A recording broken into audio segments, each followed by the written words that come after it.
प्रभु में आपको प्रेम भरा नमस्कार।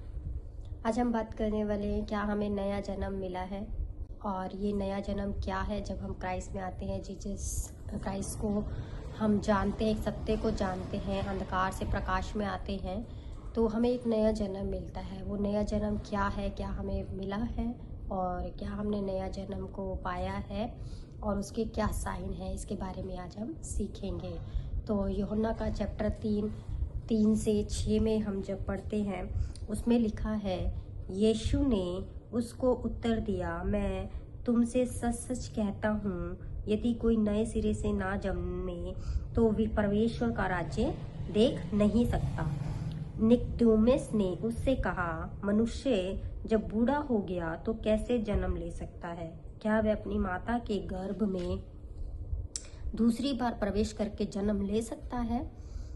यीशु ने उत्तर दिया, मैं तुझसे सच सच कहता हूँ, जब तक कोई मनुष्य जल और आत्मा से ना जन्मे वह परमेश्वर के राज्य में प्रवेश नहीं कर सकता। क्योंकि जो शरीर से जन्मा है वह शरीर है, जो आत्मा से जन्मा है वह आत्मा है। तो यहाँ पे परमेश्वर का वचन हमें स्पष्ट करता है, अगर हम शरीर में हैं तो अभी भी हमने जो है परमेश्वर में हमारा जो नया जन्म नहीं हुआ है।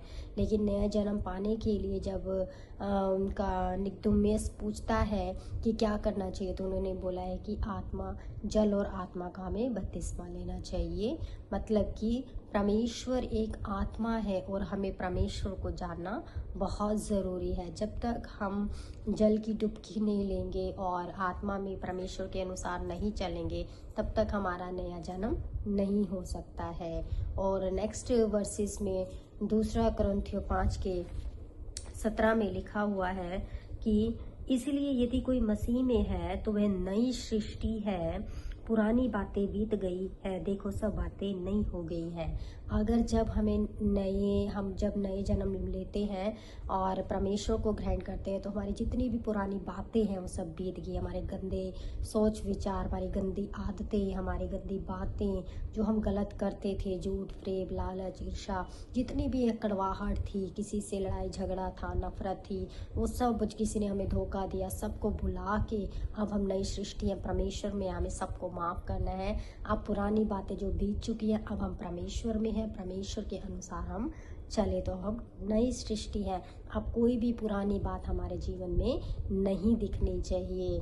और नेक्स्ट वचन जब हम पढ़ते हैं 1 पत्रस 1:3 में, तो यहाँ पे लिखा हुआ है कि हमारे प्रभु यीशु मसीह के परमेश्वर और पिता का धन्यवाद हो, जिसने यीशु मसीह के मरे हुओं में से जी उठने के द्वारा अपनी बड़ी दया से हमें जीवित आशा के लिए नया जन्म दिया। तो जैसे प्रभु यीशु ने अपने आप को बलिदान करके एक नए जन्म लिया था, ऐसे ही जब हम परमेश्वर में ने एक जो बलिदान किया वो हमारे लिए किया। जब हम उसके ऊपर विश्वास करते हैं, परमेश्वर के ऊपर, कि वो हमारे पापों के लिए मारे गए, गाड़े गए और तीसरे दिन जी उठे, तो हमें एक नया जन्म मिलता है विश्वास के द्वारा। क्योंकि ये सब जो है परमेश्वर के अनुग्रह से हमें मिला है, हम पे दया हुई है। और जब हम यूहन्ना का वचन एक चैप्टर में पढ़ते हैं, एक चैप्टर के 12 और 13 में पढ़ते हैं, तो वहाँ पे लिखा हुआ है कि परंतु जितनों ने उसे ग्रहण किया उसने उन्हें परमेश्वर की संतान होने का अधिकार दिया, अर्थात उन्हीं जो उसके नाम पर विश्वास रखते हैं। वे ना तो लहू से, ना शरीर की इच्छा से, ना मनुष्य की इच्छा से, परंतु परमेश्वर से उत्पन्न हुए हैं। तो यहाँ पे वचन हमें स्पष्ट करता है कि परमेश्वर को जो हम ग्रहण करते हैं, परमेश्वर पे विश्वास करते हैं जीसस पे, तो उन्होंने हमें अपनी संतान होने का अधिकार दिया है। हम अब मनुष्य की नहीं, किसी की नहीं, अब हम परमेश्वर की संतान बन चुके हैं और हमारा जो एक नया जन्म हो चुका है। अब हम शरीर में नहीं, आत्मा के अनुसार परमेश्वर के साथ हमारा मेल मिलाप हो चुका है। और जब हम पत्रस 1:23 में पढ़ते हैं, तो वहाँ पे लिखा हुआ है कि 1:23 में कि क्योंकि तुमने नाशवान नहीं पर अविनाशी बीज से परमेश्वर के जीवते और सदा ठहरने वाले वचन के द्वारा नया पाया। जो परमेश्वर का वचन अटल है, है ना, वो सत्य है, उसी के द्वारा हमने नया जन्म पाया है। पृथ्वी आकाश धरती टल सकते हैं, लेकिन परमेश्वर का वचन कभी नहीं टलेगा, जो उसने हमें विश्वास योग्य हमें बनाया है और हमारे अंदर हमारे सारे पापों को जो है क्षमा किया है, हमारे सारे रोगों को चंगा किया, हमें शुद्ध और पवित्र करने के लिए, हमें बचाने के लिए वो आए। तो उसी के वचन के द्वारा जो है हमने नए जन्म को पाया है। और जब हम अगला वचन पढ़ते हैं इफिसियों का चैप्टर 2:8 में 2 का 8 और 9 वचन जब हम पढ़ते हैं तो उसमें लिखा है, क्योंकि विश्वास ही के द्वारा अनुग्रह ही से तुम्हारा उद्धार हुआ है, और यह तुम्हारी ओर से नहीं वरन परमेश्वर का दान है, और ना कर्मों के कारण ना, और ऐसा ना हो कि कोई घमंड करे, क्योंकि हम उसके बनाए हुए और मसीह यीशु में उनके भले कामों के लिए सिरजे गए हैं, जिन्हें परमेश्वर ने पहले से हमारे करने के लिए तैयार किया है। तो हमें घमंड नहीं करना है कि हम जो है हमारे ऊपर मसीह का अनुग्रह हुआ, ये हमारे कोई भी काम के द्वारा नहीं हुआ है, किसी कर्म के कि हमने कुछ अच्छा करा है, नहीं, हम तो शुरू से ही पापी थे, क्योंकि वचन क्या बताता है, कोई भी धर्मी नहीं है, सब अधर्मी हैं।